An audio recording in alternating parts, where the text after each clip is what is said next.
We're very excited to have you join our Keystone Partners by Careerminds webinar. This is an exciting topic. The panelists and I and the moderator, Megan, have spent a lot of time talking about this topic, which is beyond retirement planning, supporting an aging workforce. And we're so excited to see so many of you register because it is a real business issue. We are going to be recording this, as you heard at the top of the hour here, and we'll be sending this out to you via email.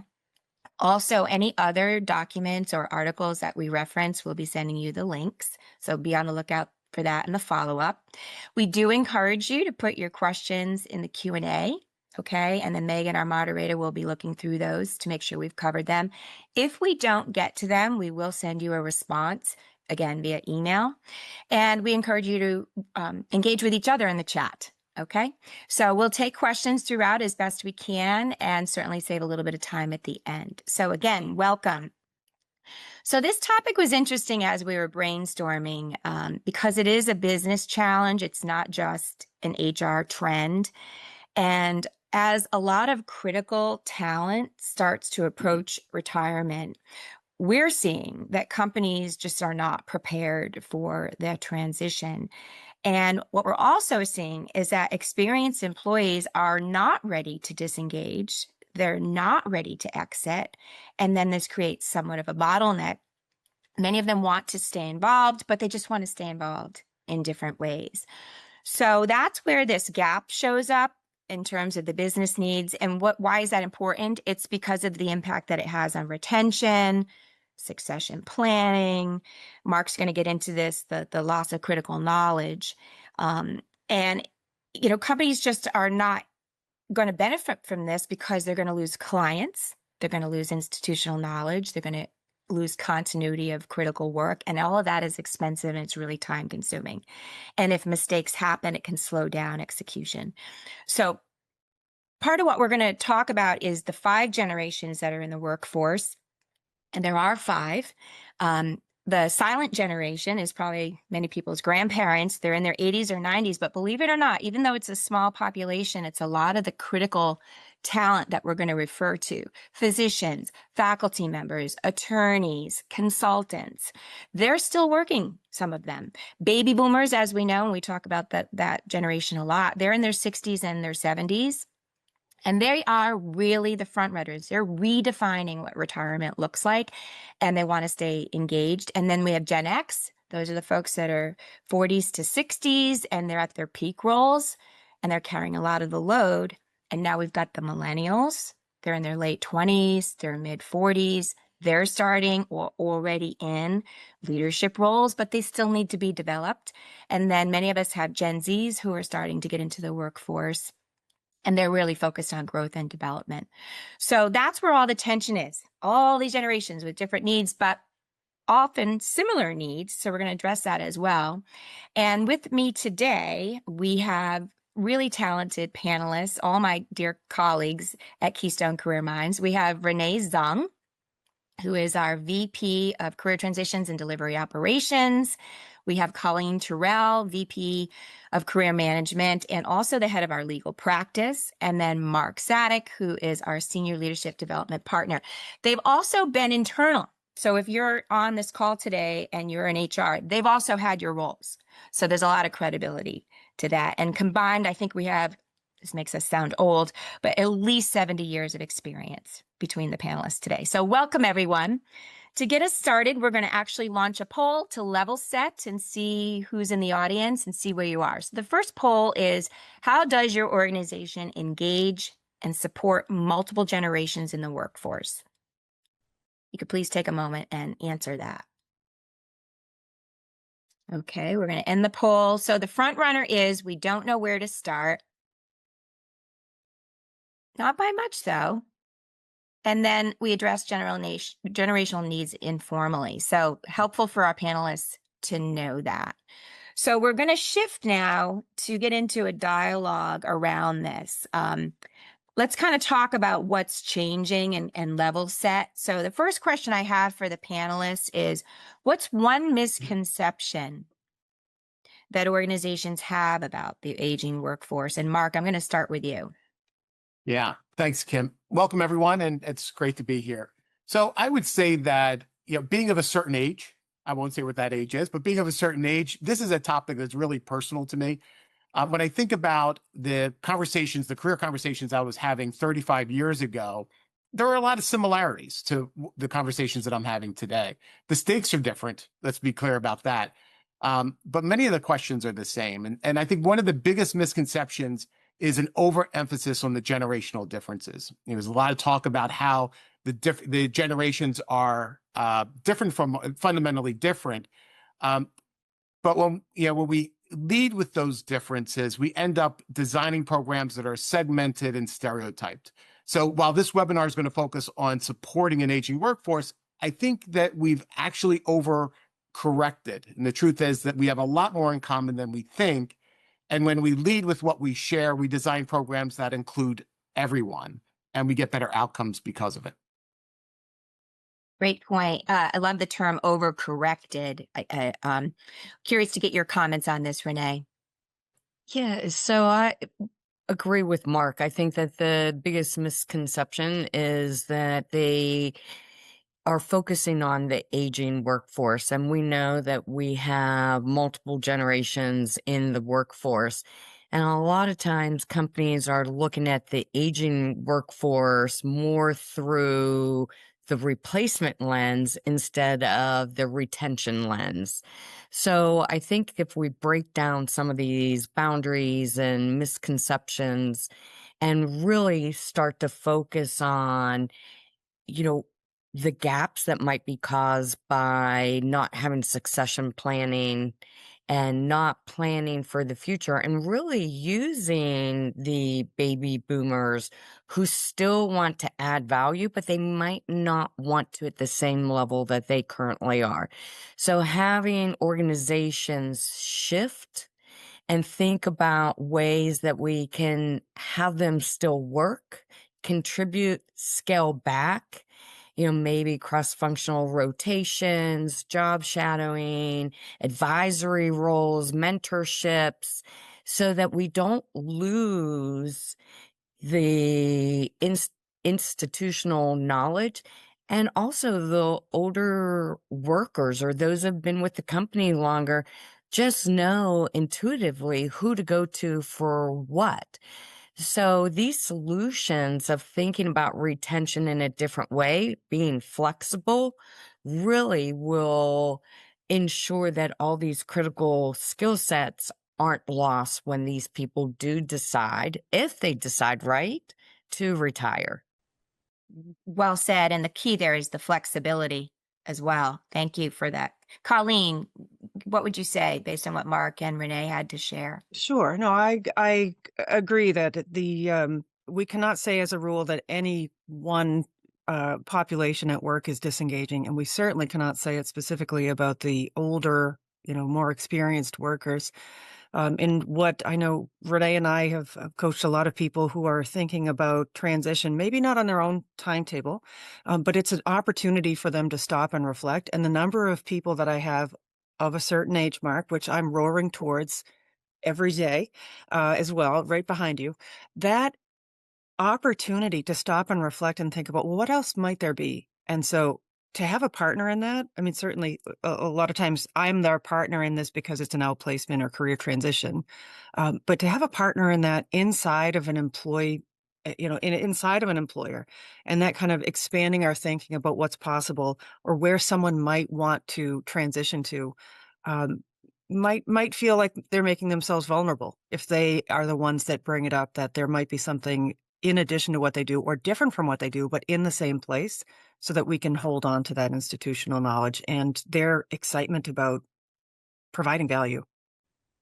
We're seeing hearts go up as you all speak here. And Mary from the audience makes a good point that not all career progression has to be up or more, right? Right.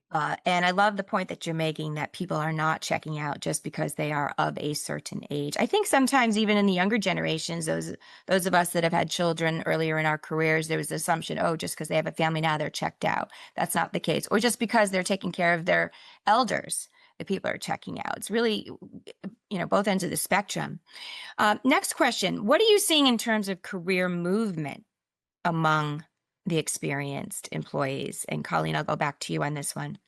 Yeah, I have a really interesting, in addition to the career transition coaching that I do, I have a really interesting role inside of Keystone by Careerminds. And I do career coaching days for employees of a major, very complex organization. I'll call it an institution, but it's specifically geared toward one-on-one private conversations.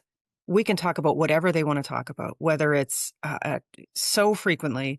I've been here for several years and I really want to do more within the organization.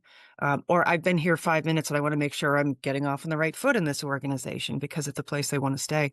But that the opportunities that they're able to talk about with their managers is made possible, I would say, by the philosophy, professional development and talent management philosophy that they are very proud of and speak out loud about all the time, in encouraging people to think about where else might they be able to provide value in this organization. And I think there are plenty of organizations where people feel, again, they might be putting themselves like upsetting the apple cart if they're doing really well at a job and things are going well.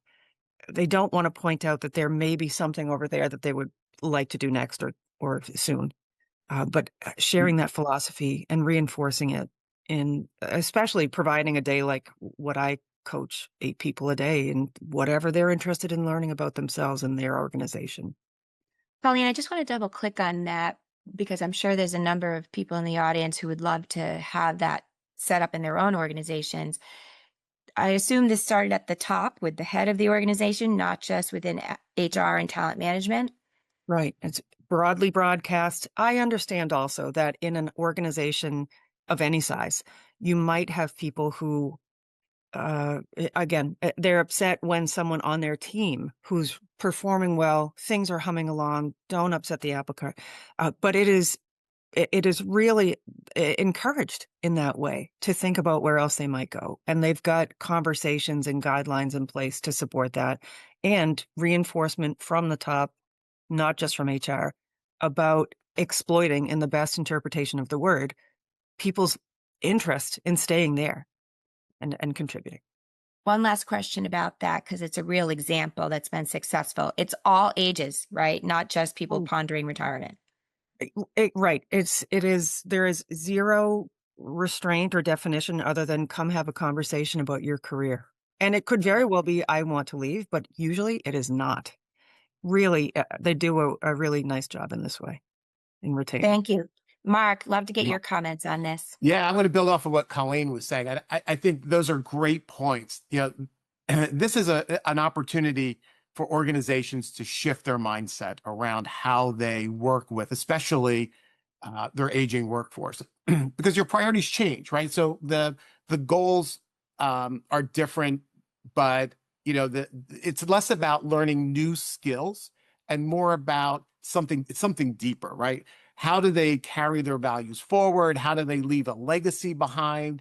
How do they pass on what they've built to the next generation? I mean, I like to think of myself as the knowledge keeper, right? I'm the one who knows where all the bodies are buried. I know how to get things done because I've been doing this for so long, and I want to share that with my colleagues.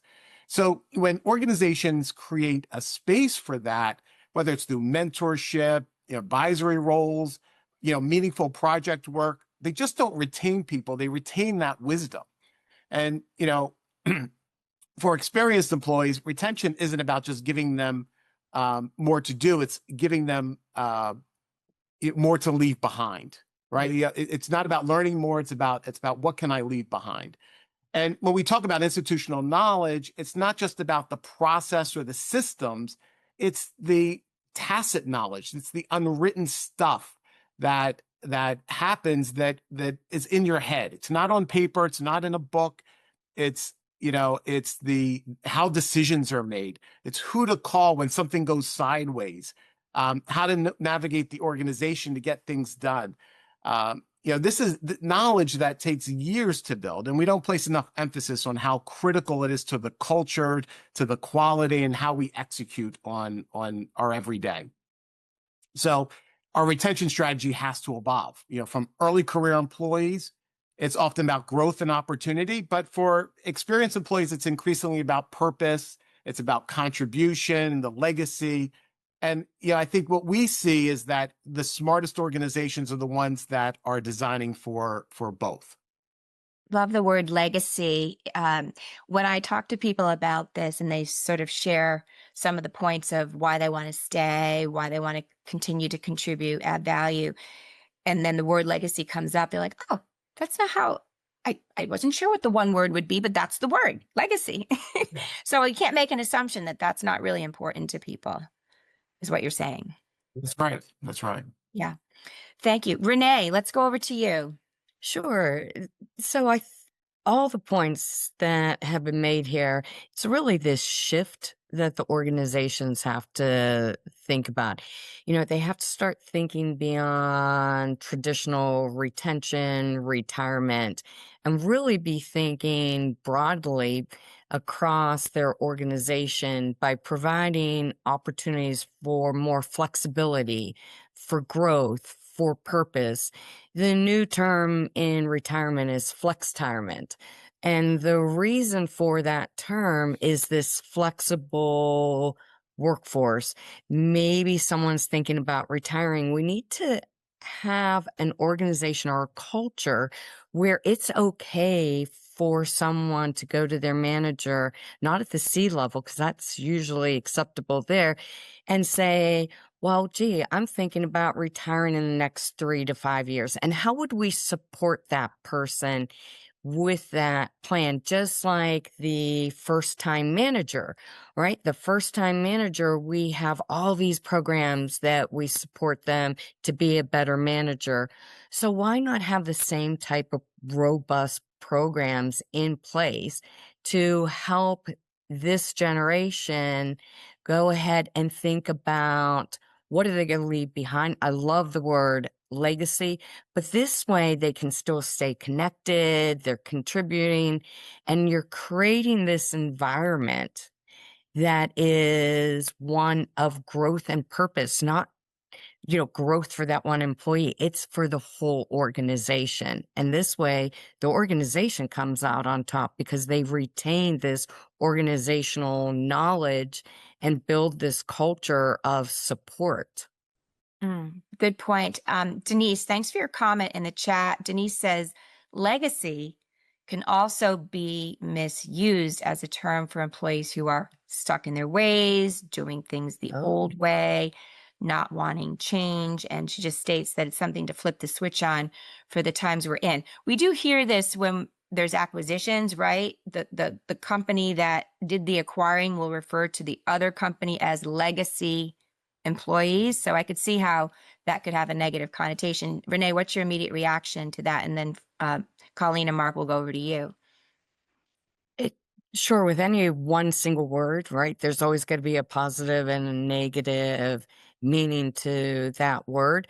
I think it really depends on the context that it's being used. And so if the context is positive, then the word is positive. Good point. Colleen? I think legacy, when I think about that in terms of the thumbprint that you have in an organization, it can be short term, it can be long term. One of the things that I know, if anyone read the newsletter that we sent around about this content, there's an article, there's a center at Boston College that studies retirement. And I know, Renee, you mentioned one other word for it, but it was an interesting article. And I was actually happily surprised that one of the Economist's article, he wrote that the job hopping, this concept of people moving around for different reasons, it is not just a young person's game or an early career, quote unquote, game. This is something that older workers, more experienced workers, they can leave a legacy at different places and take with them new experiences that your organization can benefit from their experiences. So that legacy doesn't have to be a long-term, counted in decades exposure to have a really positive impact on their next organization.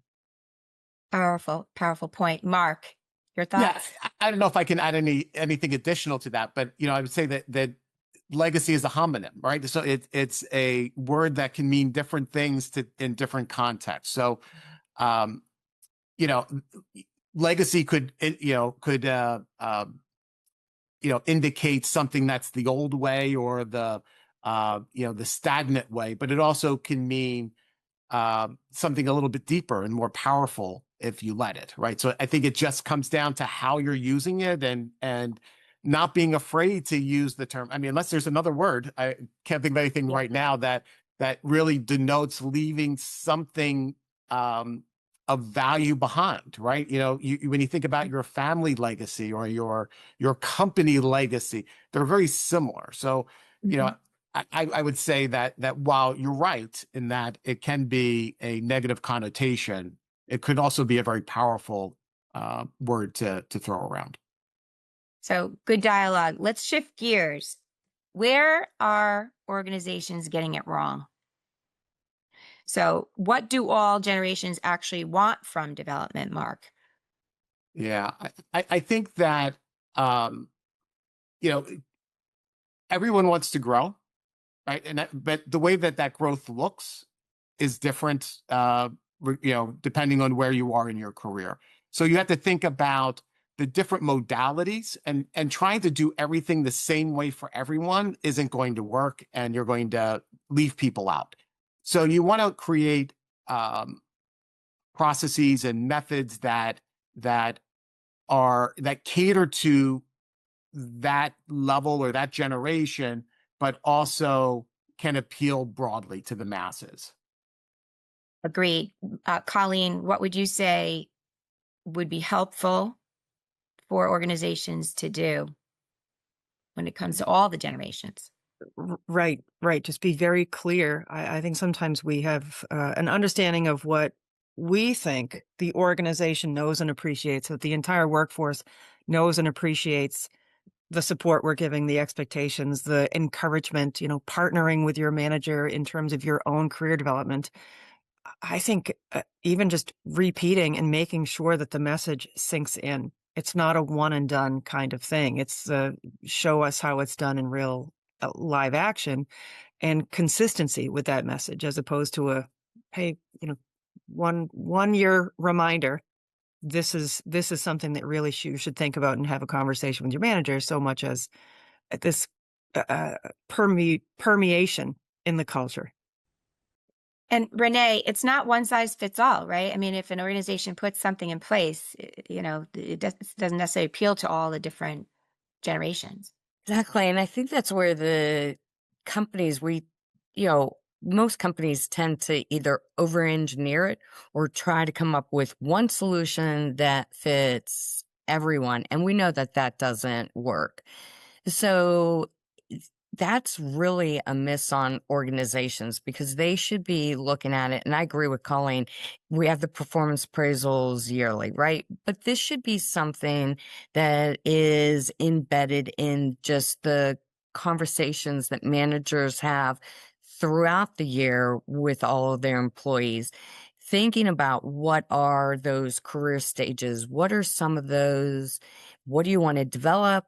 Maybe it's cross training, mentoring, whatever it is. The organization should be helping every generation, not just be thinking about, well, this generation only needs this and this generation needs this, because the diversity of the workplace, having all these generations, is really the competitive edge.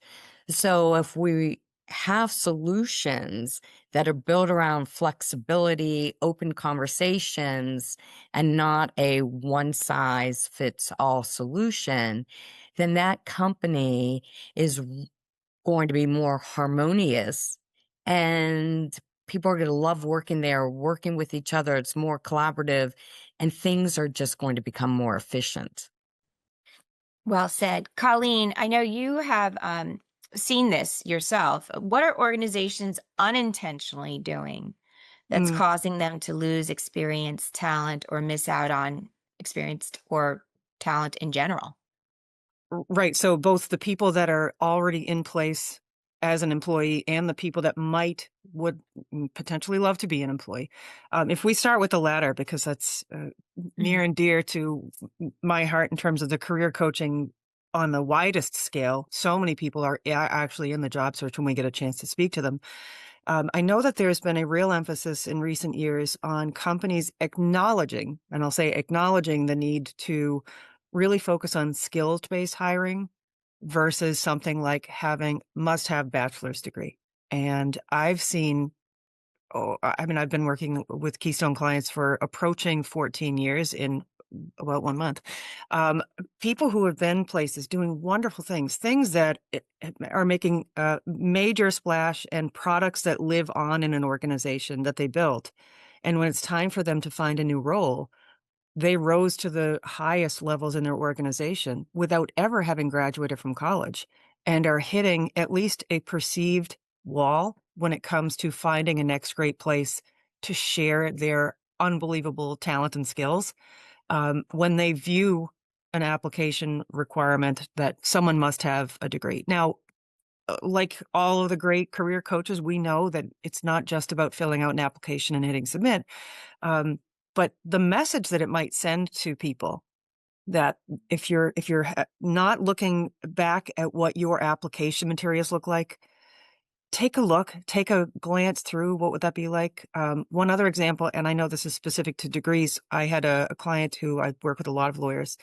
The application online said, what is the highest level of education that you have? And this person appropriately picked PhD, and they were immediately rejected for not having a JD, which they did have, but no one asked them. So really looking at the mechanism of the application. Again, people really should be speaking to other people, engaging in their network on the application side. From the standpoint of the current employees, I do think that making it okay to talk about what else they might want to do in an organization. I know it's not an overnight shift in thinking, even for the managers that are supposed to be partnering with them to do this, but identifying ways in which someone can look internally and maybe get support from professional development, from learning and development, on how to examine what else might there be if they're interested. Not just thinking about, hey, let's think about what you might do after. It's, what else could you do here if you're at all curious? Because there's a lot of emphasis on curiosity, the learning culture in so many wonderful places. We want to just expand it into the, what else can I do here? So you're touching on the next topic, which is how do we have these career management conversations? And Megan, I know we have another poll that we're going to launch here to ask people to respond to. So the question is, what's the biggest barrier to open career management conversations in your organization? What's the biggest barrier? Okay, so it looks like the front runner is the interesting unclear career paths and confusion. And then number two, but a distant number two, is the lack of opportunity. So love to get your responses to that. Mark, let's go over to you. Yeah, I think that career management and internal career mobility, those types of conversations are predicated on the openness of your culture. And whether, people will see, your employees will see the actions of leaders, and use that as the basis for their understanding of what is allowed or not allowed. And, if someone is chastised for looking at another department or asking about, career opportunities, then they're not going to want to engage in those conversations.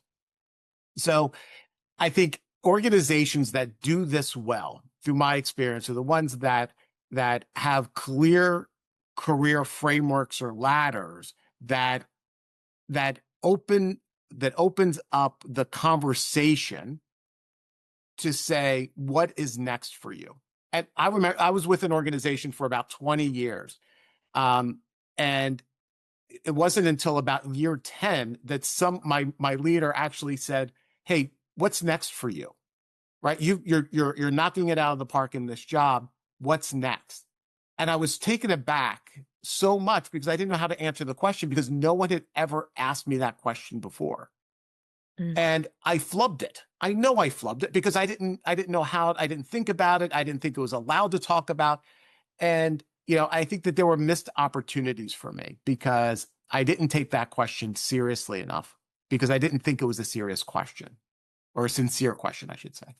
So I would say that whatever you can do to break down the barriers to those conversations at all levels, not even at the most senior level, but at all levels of the organization.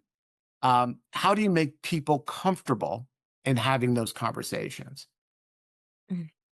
Yeah, really important point, Mark. Many of our clients who are successful with this actually will coach their employees on how to have these conversations without feeling like they will lose their job, be, inhibited in any way. And then they train their managers on how to have them in the regular weekly, monthly meetings versus just the annual review period.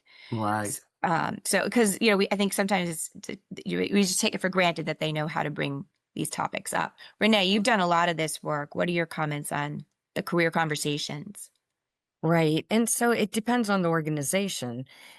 It depends on the culture. So, what can individuals do? Maybe we should flip it to when the culture might not support this, right? So often the organization might be too large, or the organization just doesn't know where to start with these conversations. So we have to also train all the employees to be thinking about their own personal growth. They need to say, this is what I need to do. I can't rely on my organization to provide opportunities for me to upskill. Maybe I need to bring it up to my manager and say, well, I'm interested in this other department. Or, I really would like to get training here. Is there training available? And if not, most organizations pay for some type of outside training, to better yourself. So I think that we also need to let the employees know it is okay to take control of this instead of sitting back and waiting for the organization to provide these opportunities. And then the flip side is organizations should think about these career conversations not once a year. They really should be looking at training managers, having these career conversations throughout the year. Like Mark said, if someone asked you, what would you like to be doing? I think all of us would be like, oh, gee, right away, it's that negative. Am I doing something wrong? Mm. Right? Why are you asking me? I must not be performing at the level I'm performing. And that's not Mm. why someone is asking you that. Yeah. So, for me, I think it's both ways. Yeah, really, really good point. Unfortunately, people just go to the negative. Right. It's habit. Colleen, Yeah. what would you add? I think it's reinforcement for every one of the generations that we see in the workforce, that it's a partnership. And I know that's something I mentioned before, but one of the places where I spent some time in professional development and talent acquisition, formerly known as recruiting, um, there was on the side of, let me focus specifically on the relatively junior in their careers, people that would come through as brand new lawyers. Most of them would come straight from college to law school to the and it's not unique to that kind of newness level to the professional workforce. But I think there's sometimes this misperception or misconception that professional development is something that happens to me. I'm going to lay myself on this conveyor belt, and you're going to stamp and mold me into the perfect attorney and what you need. And uh, it was a surprise to a lot of people that there was the question of, well, okay, here are the things that I think you have opportunities to get more or better or expand in. But what do you want? What do you want for your career? And I think there's also potentially this concept that, well, gee, who am I to decide what I want for my career? I'm here to do the work that your organization identifies. So it's a brand new concept to a lot of people. Um, And again, I think it's all this consistency of messaging and a reminder. I did have one, not, I don't know that this would be something that people would recommend, but as an example of a way in which one of the clients that I had, who was probably mid-career, so he managed people, he was managing up, he's managing down. One of the practices that he mentioned that he did for himself and his team, he said, every year when it's time to talk about development plans, I share my development plan for myself with all of my team members so that they understand. I mean, that's a great role model for identifying what we want for ourselves and what we know the level Mhm. above us that is in charge basically of our career there is doing. Love it. Yeah, it was Yeah. He's great. I walking the know that. talk. Yeah. Yes. Yeah. Walking the talk. One Love it. example. Love it.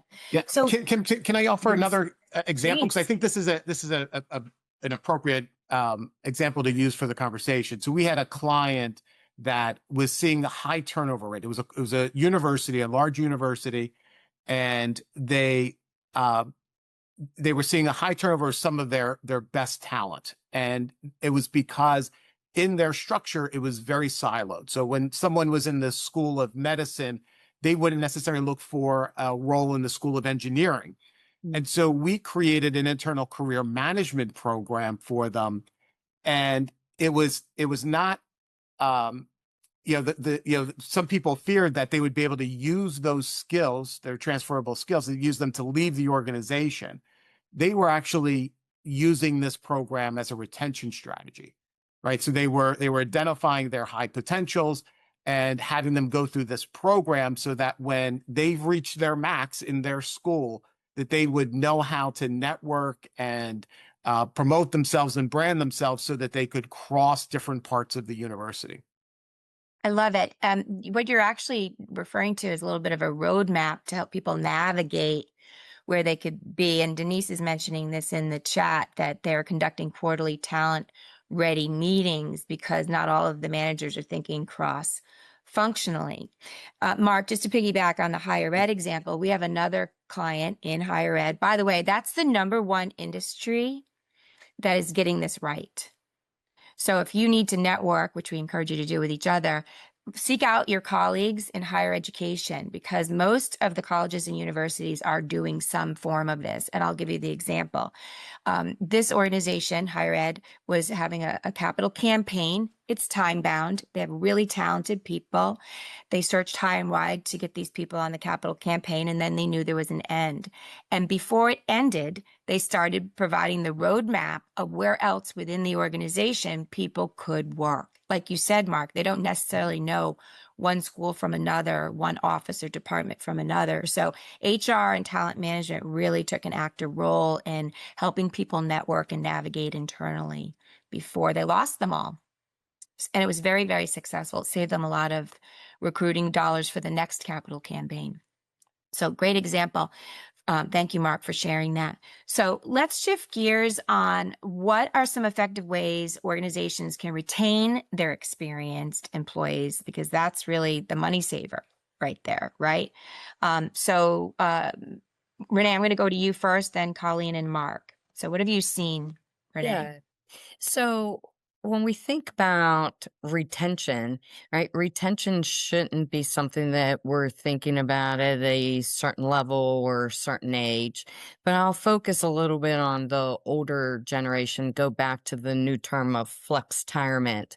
So when organizations are looking at flex-tirement or even redesigning work for those in the later career stage, they work for all stages of an employee, because what we want to build in is some type of flexibility.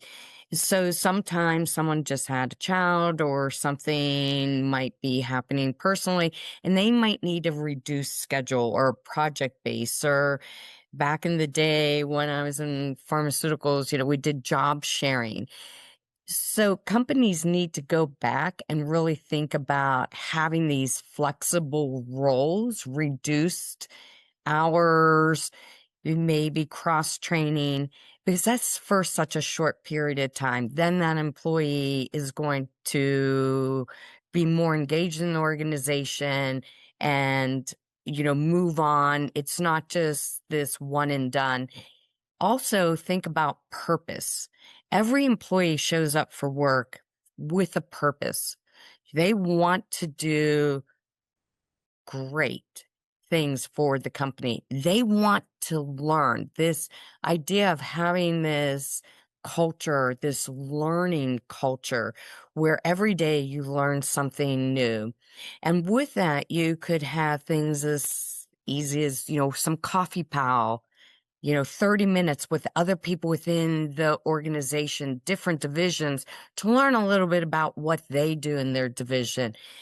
Maybe the older worker might be able to mentor. There's also my daughter who is early in her career is doing reverse mentoring for someone older than her to learn this side of the business.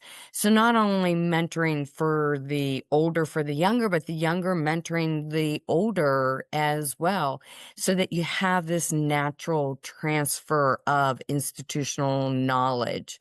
And that helps organizations with retention, succession planning, and to the point, saves money in the long run. Yeah, really, really good points. Colleen, anything you would add to what Renee's talking I about? think kind of on the same family tree of those ideas. Why do people who stay? What is it about? It's, I understand that there are some people that say, well, if it ain't broke, don't fix it. It's a job and I get paid in US dollars every other Thursday. But what is it when we look at people who are doing really well and appear to be kind of great community members of the organization? What is making them stay? Because value is in the eye of the beholder. And if we, from one side of the relationship, assume it's because of certain characteristics or benefits, and they're not the right ones, we could see wonderful people that otherwise would want to stay go somewhere else looking for it. So I would really want to expand that knowledge base of what it is that keeps the keepers. Good point. Mark, I know you're really passionate about the knowledge transfer aspect of retaining employees. Can you Yeah. talk a little bit more about that? Yeah, well, I think that, and I want to build off of what Colleen and Renee had said, that, this idea of how do you keep people engaged? One of the best ways is to bring meaning to their job, right? So all too often, individuals see their role as transactional, right? I am here. I come in at 9 o'clock. I leave at 5 o'clock, whatever the case may be, and I'm going through the motions. And when you use knowledge transfer as a retention strategy, it can produce some really powerful results, right? So I think that, first of all, knowledge transfer, I think, is one of the most misunderstood things in an organization, because organizations will look at them as I just need to document as much as possible, and then someone can pick up a manual and read it and run with it. But that approach misses the point, because 70 to 80% of organizational knowledge is tacit knowledge. It's the judgment, the instincts, the feel for the work that lives in people's heads. So in practice, when you think about how do we apply knowledge transfer as a retention strategy, there are three things that you can do. First, pairing. Real time spent working side by side with people on actual projects, where this is where the tacit knowledge gets absorbed, right? It gets absorbed through the observation, through conversation, and by doing. It's not by reading a manual. The second thing is succession planning, or proactive succession planning, right? Identifying the critical knowledge, the knowledge holders early, and building the flow and the transfer of knowledge into what they do every day.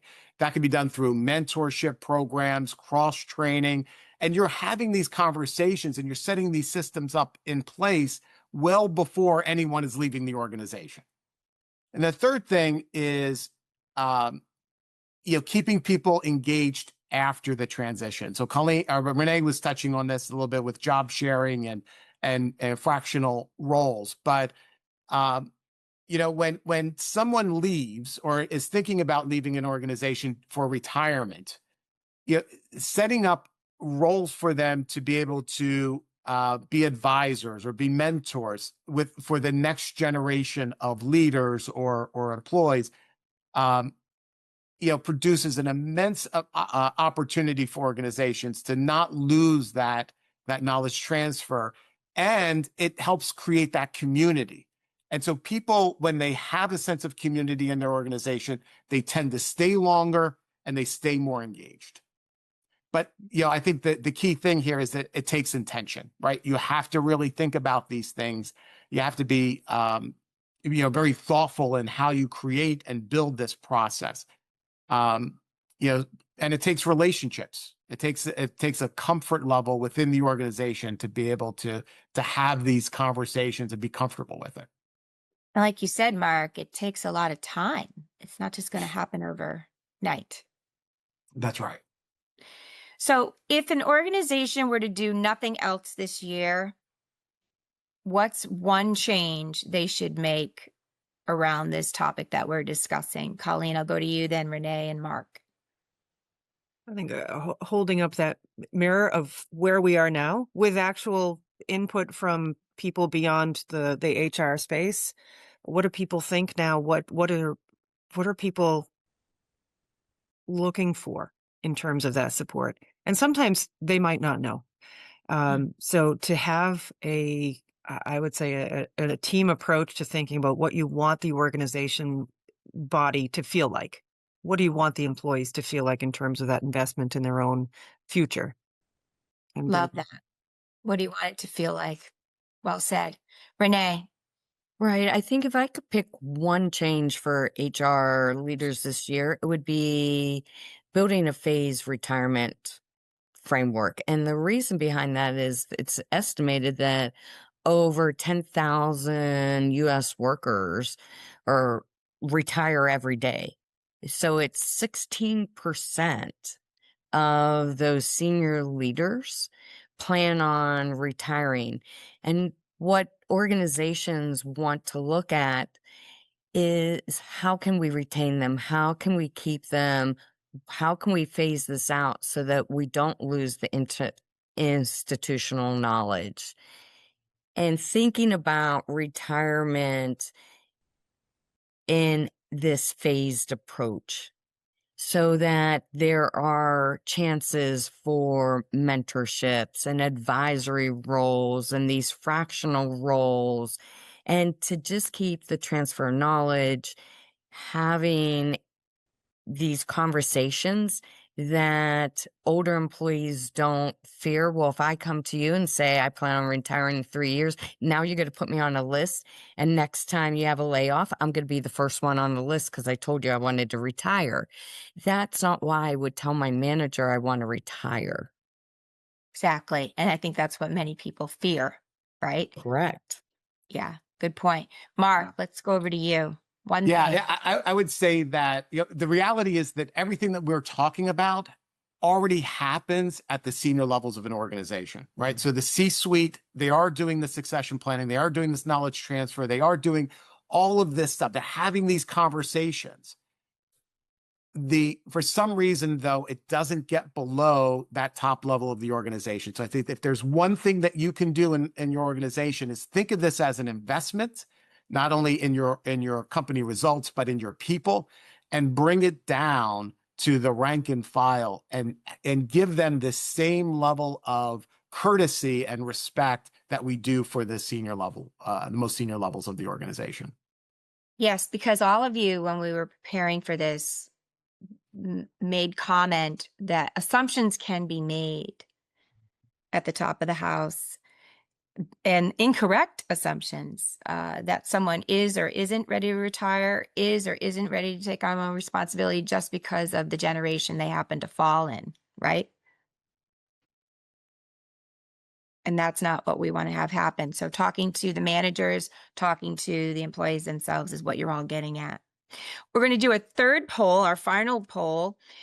So Megan, if you could pull that up, is which would have the biggest impact on your ability to retain experienced talent? Fractional or part-time roles is number one, and then a close second is the knowledge and transfer and succession planning. Comments about the results of that? Any surprises there, Mark?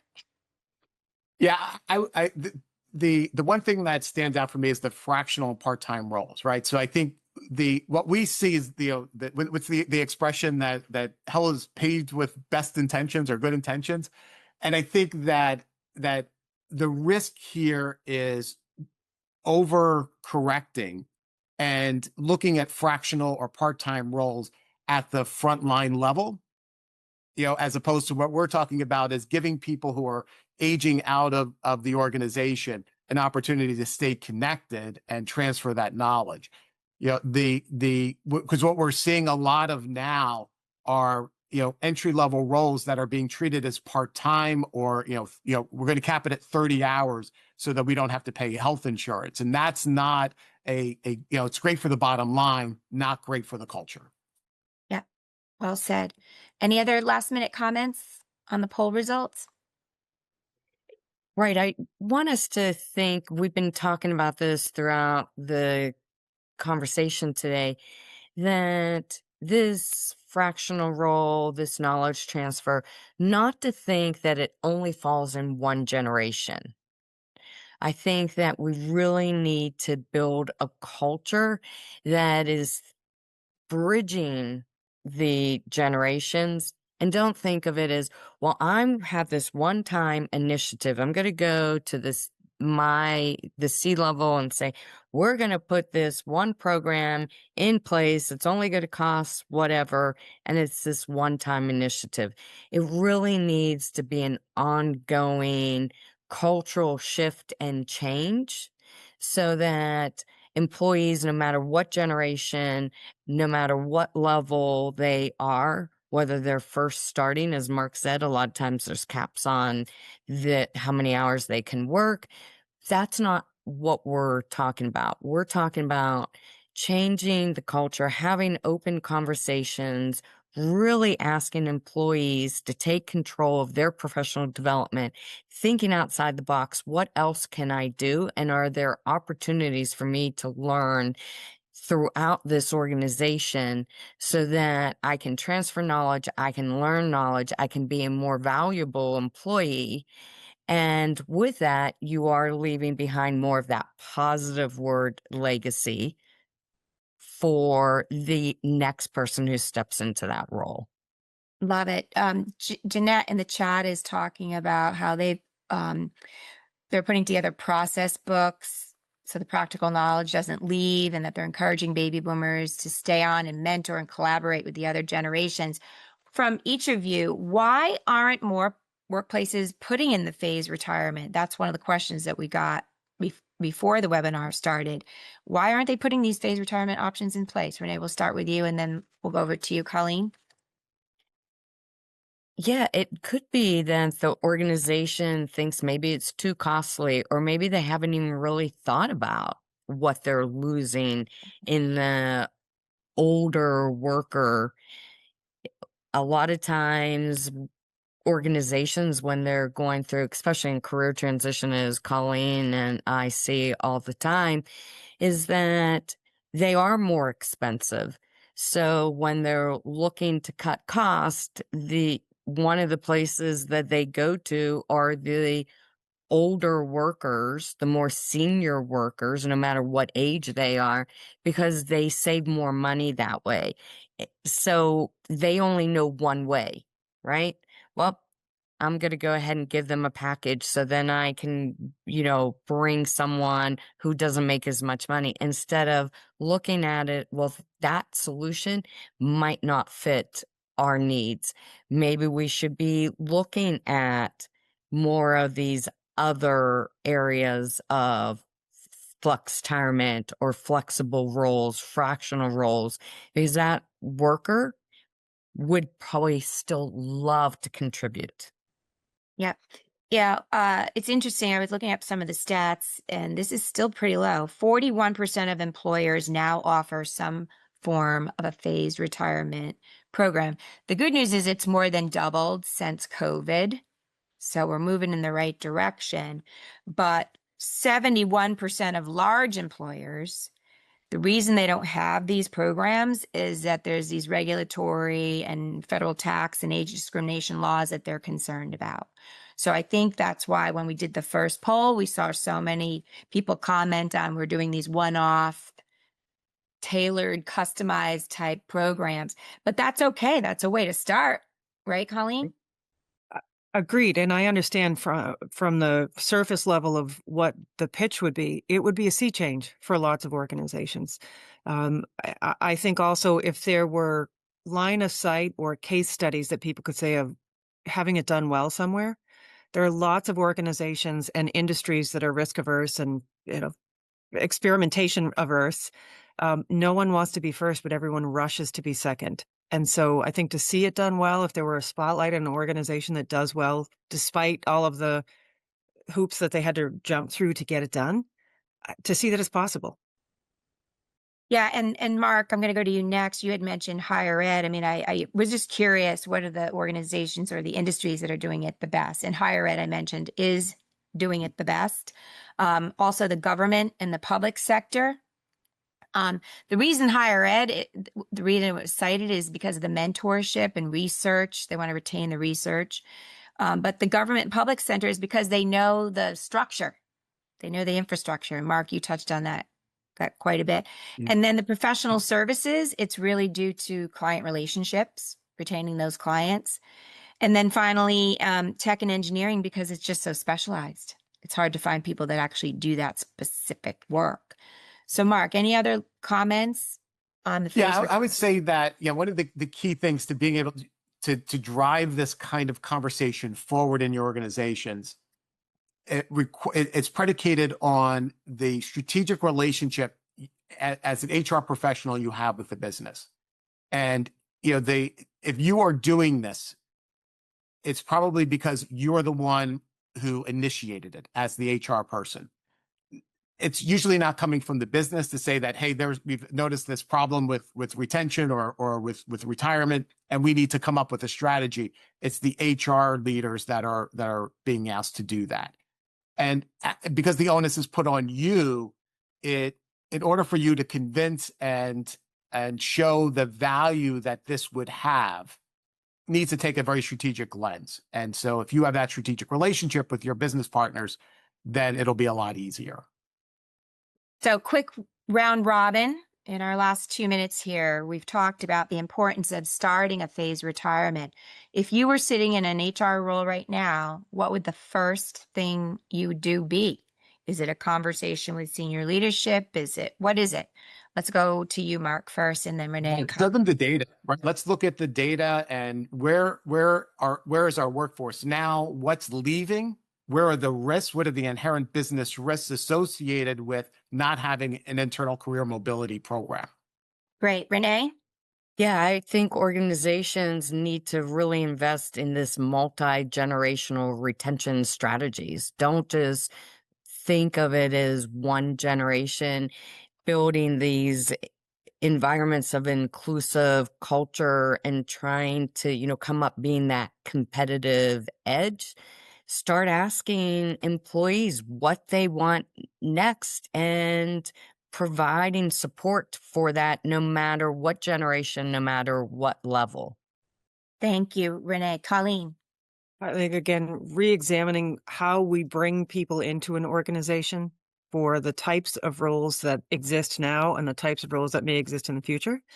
I understand many of us are in a state of flux and thinking about that, but it's really a matter of, in addition to what Mark and Renee commented on, who's coming in next, and that will inform as well. Well, thank you to all of the panelists and all of the participants today. We will be sending out the recording to you, as we mentioned. And if you are interested in talking more about how you can develop your workforce and retain them, we're happy to have a conversation with you. So thank you, everyone. Really appreciate your time today.